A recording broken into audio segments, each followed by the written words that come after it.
कराची को नजरअंदाज क्यों किया? हल्का NA 249 वालों ने तहरीक इंसाफ को नजरअंदाज कर दिया।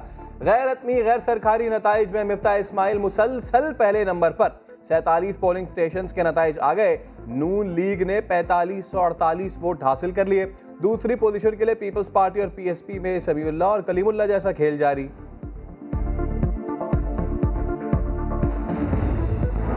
क्या फैसल वावदा को सेनेटर बनाने की ख्वाहिश तहरीक इंसाफ की कौमी असम्बली में एक और नशिस्त कम कर देगी? आम इंतखाबात में कराची से 2/3 नशिस्तें लेने वाली तहरीक इंसाफ का ज़िमनी इंतखाब में पत्ता साफ। बल्दिया ने ऐसा बदला लिया कि सब बदल दिया। अब तक मौसूल गैर हतमी गैर सरकारी नताइज में तहरीक इंसाफ का दूसरा या तीसरा भी नहीं 7वां नंबर है। टाइम बताओ, ये 2 नहीं बजी अभी। तुमने फॉर्म 45 इधर दिखाओ। ये तुमने फॉर्म 45 तैयार, छोड़ो इसको। आप पहले तुमने फॉर्म 45 इससे तैयार किए नहीं? इसने फॉर्म 45 पे इसने पोलिंग एजेंट से साइन लिए और 1 बजे और 2 बजे ये अभी 2 बजे नहीं है। इसने अभी पोलिंग क्लोज कर रहा है, ये सबके नाम लिख के। कराची के ज़िमनी इलेक्शन में बड़ी बेज़ाब्तगी की वीडियो सामने आ गई। पोलिंग स्टेशन 115 के प्रिजाइडिंग अफसर ने दोपहर 2 बजे खाली फॉर्म 45 पर दस्तखत करा लिए। PSP के एहतजाज पर प्रिजाइडिंग अफसर ने फॉर्म 45 मंसूख किए। पीपल्स पार्टी के उम्मीदवार कादिर खान मंदोखेल मुसल्ला मुहाफिज के साथ पोलिंग स्टेशनों पर घूमते रहे। ग्रेसफुल स्कूल के सामने बिल्कुल भी ग्रेस न रहा। PSP और पीपल्स पार्टी के कारकुन आमने सामने।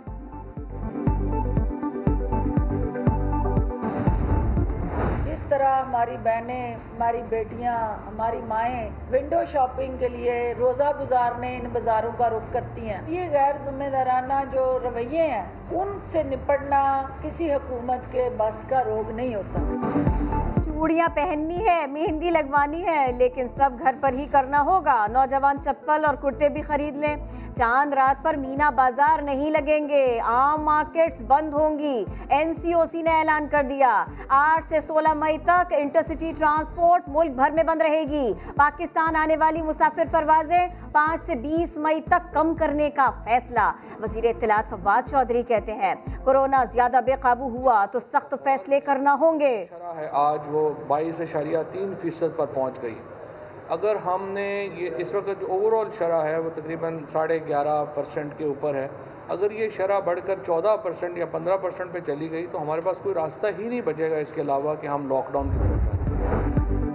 पाकिस्तानियों एहतियात करो, कोरोना दंदनाता फिर रहा है। एक दिन में 151 अफराद जान से गए। 5480 नए केसेस रिपोर्ट। कोरोना का साउथ अफ्रीकी वायरस भी पाकिस्तान पहुंच गया। सिंध में 18 केसेस रिपोर्ट। कंट्रोल की कोशिशें भी जारी। 40 से 49 साल के शहरियों की वैक्सीनेशन 3 मई से शुरू होगी। चीन से मजीद 10 लाख कोरोना वैक्सीन पहुंच गई।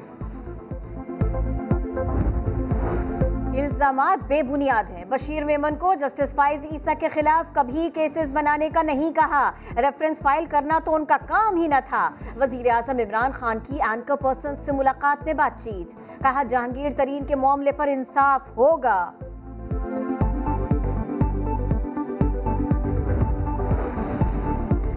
गवर्नर बलूचिस्तान अमानुल्लाह यासीन जई को तब्दील करने का वजीर आजम का फैसला। इमरान खान ने इस्तीफा देने की हिदायत कर दी। दौरा कोयटा से वापसी पर पर्ची थमा दी गई। कौन होगा नया गवर्नर? नए नामों पर गौर जारी। जहांगीर तरीन साहब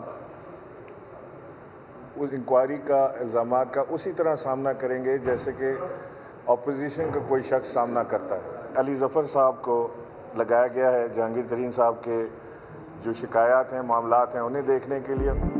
दुआ है जहांगीर तरीन तमाम इल्ज़ामात से बरी हो।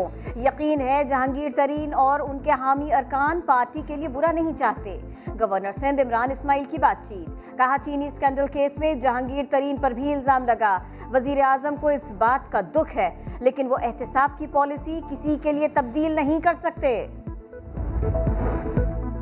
पाबंदी खत्म की जाए। कलम तहरीक लब्बैक ने वजारत दाखिला से रुजू कर लिया। वजीर दाखिला ने मामले पर कल आला सतह का इजलास बुला लिया। TLP की दरखास्त का जायजा लिया जाएगा। मुनाफाखोर होशियार, समाज सब दिखाएगा।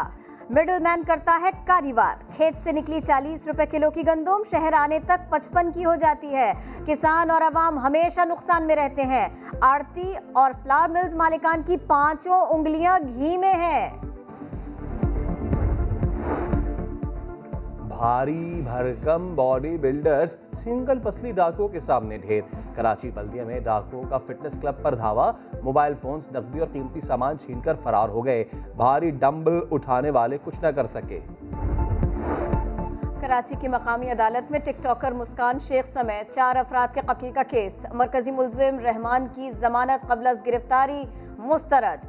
मुल्जिम को अहाता अदालत से गिरफ्तार करके जेल भेज दिया गया। जर्मन वजीर खारजा हाइको मास पाकिस्तान के दौरे पर पहुंच गए। वजीर खारजा शाह महमूद कुरैशी ने जर्मन हम मनसब का खैर मकदम किया। दोनों रहनुमाओं का मुलाकात में कोरोना वबा के चैलेंज, दो तरफा ताल्लुकात, खित्ते की सूरत हाल और अफगान अमन अमल समेत बाहमी दिलचस्पी के उमूर पर तबादला ख्याल।